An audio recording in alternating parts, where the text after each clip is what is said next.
आज हम अपने प्रिय बच्चों को क्लास 11th की केमिस्ट्री में जो चैप्टर हमारा चल रहा था, चैप्टर ये रासायनिक साम्यावस्था, रासायनिक साम्यावस्था।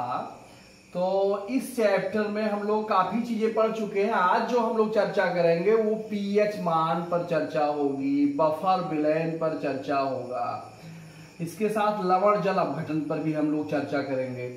तो आइए चर्चा करते हैं पीएच मान पर। पीएच मान क्या होता है, पीएच मान, इस पर चर्चा करते हैं। इसकी खोज जो है डेनिस के केमिस्ट थे जिनका नाम था, डेनिस के रसायनज्ञ थे, डेनिस के केमिस्ट थे, डेनिस के रसायनज्ञ थे, इनका नाम था सारेंसन। सारेंसन नाम था। सारेंसन ने जो है पीएच मान की खोज की थी।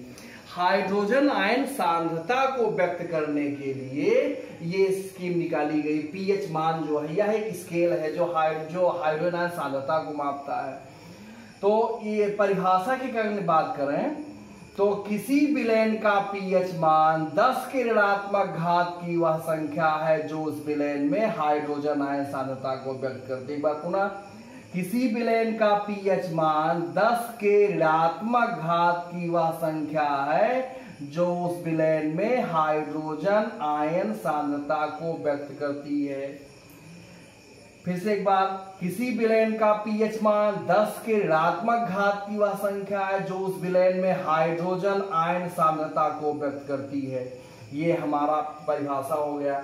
अब अगर हम क्या करें, इसको लाग के रूप में दिखाएं और log 10 का दोनों तरफ गुणा कर दिया जाए तो हो जाएगा log 10 base hydrogen ion concentration equal to log 10 base 10 log 10 base 10 के पावर 10 माइनस पीएच। हम जानते हैं कि log m के पावर n बराबर n log m होता है। तो ये हमारा इस प्रकार से हो जाएगा log 10 hydrogen ion concentration equal to minus pH log 10 हो जाएगा 10 बेस 10, और log 10 बेस 10 का मान 1 होता है, इसका वैल्यू 1 हो गया। तो ये हमारा हो जाएगा, यहाँ जगह कम है तो हम लोग यहाँ थोड़ा सा आगे इसको बढ़ा देते हैं, इसको मिटा करके यहाँ चलते हैं। तो ये हमारा हो जाएगा आपका, ये हो जाएगा log 10 base hydrogen ion concentration equal to minus pH गुणे 1 हो जाएगा, यानी माइनस पीएच। तो इसमें जो माइनस बना तो ये पीएच बराबर हो जाएगा minus log 10 base hydrogen ion concentration. ये हमारा हो गया फार्मूला, पीएच का मान लघुगणक में आ गया। अब इसकी अगर परिभाषा की हम बात करें तो किसी विलयन का पीएच मान उसमें उपस्थित हाइड्रोजन आयनों के सांद्रण के ऋणात्मक लघुगणक के बराबर होता है जिसका आधार 10 हो। फिर से परिभाषा बनाते हैं, किसी विलयन का पीएच मान हाइड्रोजन आयन सांद्रता के ऋणात्मक लघुगणक के बराबर होता है जिसका आधार या जिसका बेस 10 हो। एक बार पुनः, किसी विलयन का पीएच मान हाइड्रोजन आयन सांद्रता के ऋणात्मक लघुगणक के बराबर होता है जिसका आधार 10 हो। ये हमारा परिभाषा हो गया, पीएच मान का लघुगणक के हिसाब से हो गया। अब हम लोग जो है इससे संबंधित क्या है, जैसे ही हमारा पीएच हो गया। अब अगर हमने ये देखा कि अगर किसी पीएच मान जो है 0 से लेकर के 14 तक के बीच में होता है। अब अगर मान लेते हैं किसी विलयन का पीएच मान जो है, जैसे पीएच मान अगर 7 आ जाए, पीएच मान 7 आ जाए तो वह विलयन उदासीन हो जाता है। और पीएच का मान जो है अगर 7 से ज्यादा हो जाए, 7 से ज्यादा हो जाएगा जब पीएच का मान, तो वह विलयन हमारा क्षारीय हो जाएगा। और अगर पीएच का मान 7 से कम हो जाएगा तो वो विलयन हमारा अम्लीय हो जाएगा। इसी पर हमें विशेष ध्यान देना है। इसी प्रकार कुछ इसके फार्मूले, जैसे ये पहला फार्मूला हो गया हाइड्रोजन आयन कंसंट्रेशन बराबर 10 टू पावर माइनस पीएच हो गया। फिर दूसरा ऐसे OH आयन कंसंट्रेशन बराबर 10 टू पावर माइनस POH हो जाएगा। और हाइड्रोजन आयन कंसंट्रेशन अगर तीसरे फार्मूले की बात करें तो hydrogen ion concentration into OH ion concentration बराबर 1 इंटू 10 टू पावर माइनस 14 हो जाएगा। चौथे फार्मूले की बात करें तो PH धन POH बराबर हमारा 14 हो जाएगा। फिर अगर 5वें फार्मूले की बात करें हम तो ये हमारा हाइड्रोजन आयन कंसंट्रेशन बराबर अल्फा गुणे नॉर्मलता हो जाएगा। इसी प्रकार OH आयन कंसंट्रेशन बराबर अल्फा गुणे नॉर्मलता हो जाएगा।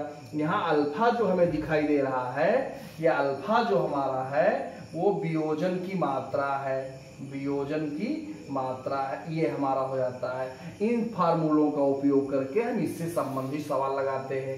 अब हम चर्चा कर लेते हैं कुछ पदार्थों के पीएच मान की, किसका पीएच मान कितना होता है।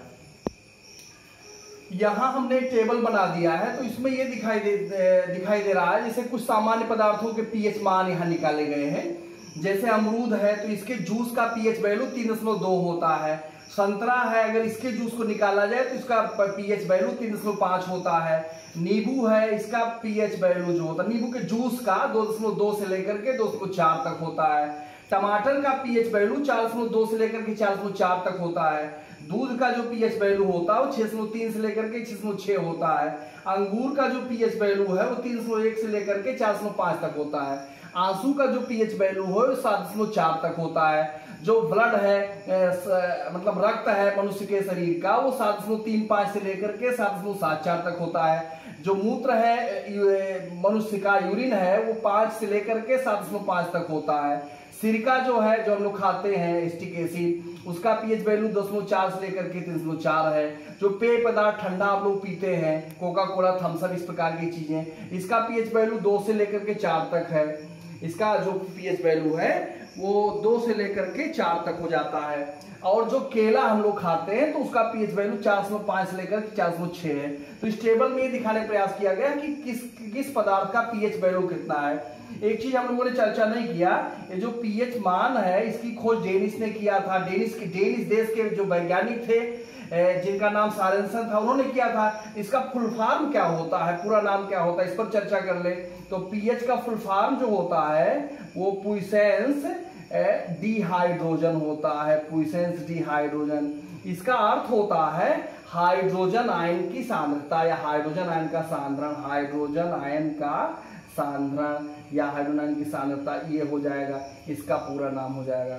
तो आशा करता हूं कि हमारे बच्चों को पीएच वैल्यू समझ में आया होगा। अब इससे संबंधित कुछ न्यूमेरिकल्स पर हम लोग चर्चा कर लेते हैं। जैसे ये है, अब बहुत साधारण सवाल है, कुछ इस पर सवाल की चर्चा कर लेते हैं एक ट्रिक के माध्यम से, एक प्रकार से।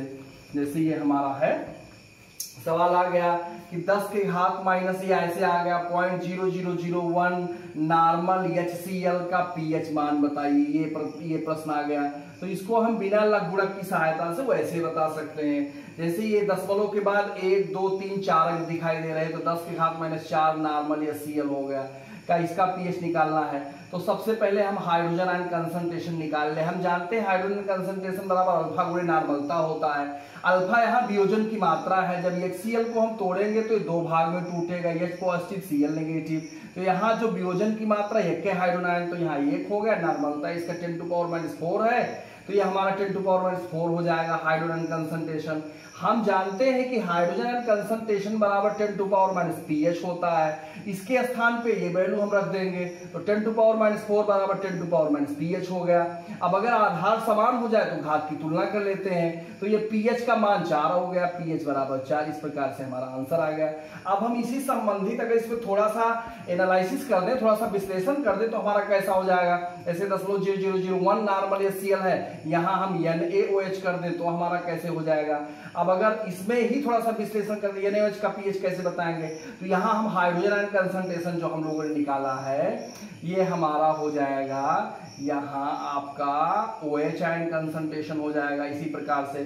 तो OH आयन कंसंट्रेशन बराबर अल्फा गुणे नॉर्मलता होता है। तो यहाँ OH आयन 1 है, इसका आयनाइजेशन जब हम लोग करेंगे, इसे तोड़ेंगे तो NaOH है, तो ये हमारा Na positive plus OH negative हो जाएगा इस प्रकार से। तो यहाँ हमें एक ये OH मिला, 1 हो गया, और इसका वैल्यू वही है 10⁻⁴। तो यहाँ हमारा हो जाएगा OH ion concentration equal to 10⁻⁴ हो जाएगा। यानी कि अब हम क्या करेंगे, यहाँ OH आयन कंसंट्रेशन लिखेंगे, तो OH आयन कंसंट्रेशन यहाँ 10⁻⁻POH हो जाएगा। तो OH आयन कंसंट्रेशन का मान 10⁻⁴ है, यहाँ POH हो जाएगा। तो POH बराबर हमारा आ जाएगा POH बराबर 4 आ जाएगा। लेकिन हमने POH तो पूछा नहीं है, सवाल में pH पूछा गया है, तो ये फार्मूला हम लगा देंगे, pH धन POH बराबर 14 होता है। तो pH का वैल्यू 4 है और POH का वैल्यू जो नहीं, इसका यहाँ pH निकालना है, POH का वैल्यू 4 है, ये 14 हो गया, इसको पक्षांतर कर देंगे तो pH बराबर 14 - 4 हो गया, यानी pH का वैल्यू 10 आ गया। ये हमारा आंसर हो गया। आशा करता हूँ कि हमारे प्रिय विद्यार्थियों को समझ में आया होगा और इससे संबंधित न्यूमेरिकल्स और टॉपिक पर फिर आने वाले वीडियोस में चर्चा करेंगे। धन्यवाद।